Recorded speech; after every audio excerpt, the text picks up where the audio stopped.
सावित्री व्रत कथा। विवाहित महिलाओं के बीच अत्यधिक प्रचलित ज्येष्ठ कृष्ण अमावस्या के दिन आने वाले सावित्री व्रत की कथा निम्न प्रकार से है। भद्र देश के एक राजा थे जिनका नाम अश्वपति था।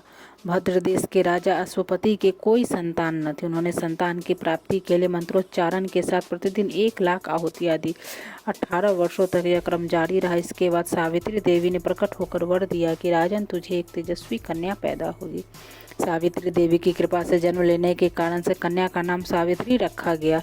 कन्या बड़ी होकर बेहद रूपवान हुई। योग्य वर न मिलने की वजह से सावित्री के पिता दुखी थे। उन्होंने कन्या को स्वयं वर तलाशने भेजा। तब सावित्री तपोवन में भटकने लगी।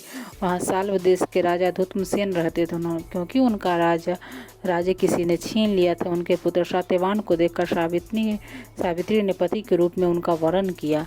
ऋषिराज नारद को जब यह बात पता चला तो वह राजा अश्वपति के पास पहुंचे और कहा कि हे राजन, यह क्या कर रहे हैं आप? सत्यवान गुणवान है, धर्मात्मा है और बलवान भी है, पर उसकी आयु बहुत छोटी है, वह अल्पायु है।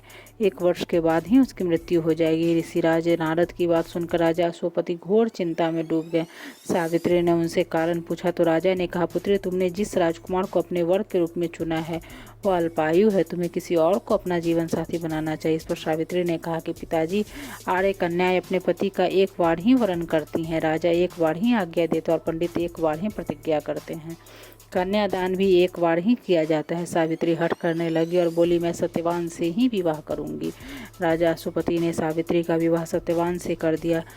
सावित्री अपने ससुराल पहुंचते ही सास ससुर की सेवा करने लगी। समय बीतता चला गया। नारद मुनि ने सावित्री को पहले ही सत्यवान की मृत्यु के दिन के बारे में बता दिया था। वह दिन जैसे जैसे करीब आने लगा, सावित्री अधीर होने लगी। उन्होंने 3 दिन पहले से ही उपवास शुरू कर दिया। नारद मुनि द्वारा कथित निश्चित तिथि पर पितरों का पूजन किया। हर दिन की तरह सत्यवान उस दिन भी लकड़ी काटने जंगल चले गए और साथ में सावित्री भी गई। जंगल में पहुंचकर सत्यवान लकड़ी काटने के लिए एक पेड़ पर चढ़ गए। तभी उसके सिर में तेज दर्द होने लगा। दर्द से व्याकुल सत्यवान पेड़ से नीचे उतर गए। सावित्री अपना भविष्य समझ गए। सत्यवान के सिर को गोद में रखकर सावित्री सत्यवान का सिर सहलाने लगी। तभी वहां यमराज आते दिखा। यमराज अपने साथ सत्यवान को ले जाने लगे। सावित्री भी उनके पीछे पीछे चल पड़ी। यमराज ने सावित्री को समझाने की कोशिश की, यही विधि का विधान है, लेकिन सावित्री नहीं मानी। सावित्री की निष्ठा और पति परायणता को देखकर यमराज ने सावित्री से कहा, हे देवी, तुम धन्य हो, तुम मुझसे कोई भी वरदान मांगो। सावित्री ने कहा, मेरे सास ससुर वनवासी और अंधे हैं, उन्हें आप दिव्य ज्योति प्रदान करें। यमराज ने कहा, ऐसा ही होगा, जाओ अब लौट जाओ। लेकिन सावित्री अपने पति सत्यवान के पीछे पीछे चलती रही। यमराज ने कहा, देवी तुम वापस जाओ। सावित्री ने कहा, भगवान, मुझे अपने पतिदेव के पीछे पीछे चलने में कोई परेशानी नहीं है, पति के पीछे चलना मेरा कर्तव्य है। यह सुनकर उन्होंने फिर से एक और वर मांगने के लिए कहा। सावित्री बोले, हमारे ससुर का राज छिन गया है, उसे पुनः वापस दिला दे। यमराज ने सावित्री को यह वरदान भी दे दिया और कहा, अब तुम लौट जाओ। लेकिन सावित्री पीछे पीछे चलती रही। यमराज ने सावित्री को तीसरा वरदान मांगने को कहा। इस पर सावित्री ने 100 संतानों और सौभाग्य का वरदान मांगा। यमराज ने इसका वरदान भी सावित्री को दे दिया। सावित्री ने यमराज से कहा, प्रभु, मैं एक पतिव्रता पत्नी हूँ और आपने मुझे पुत्रवती होने का आशीर्वाद दिया है।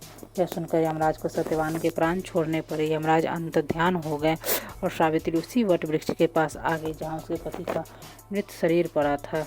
सत्यवान जीवंत हो गया और दोनों खुशी खुशी अपने राज्य की ओर चल पड़े। दोनों जब घर पहुंचा तो देखा माता पिता को दिव्य ज्योति प्राप्त हो गई है। इस प्रकार सावित्री और सत्यवान चिरकाल तक राज्य सुख भोगते रहे।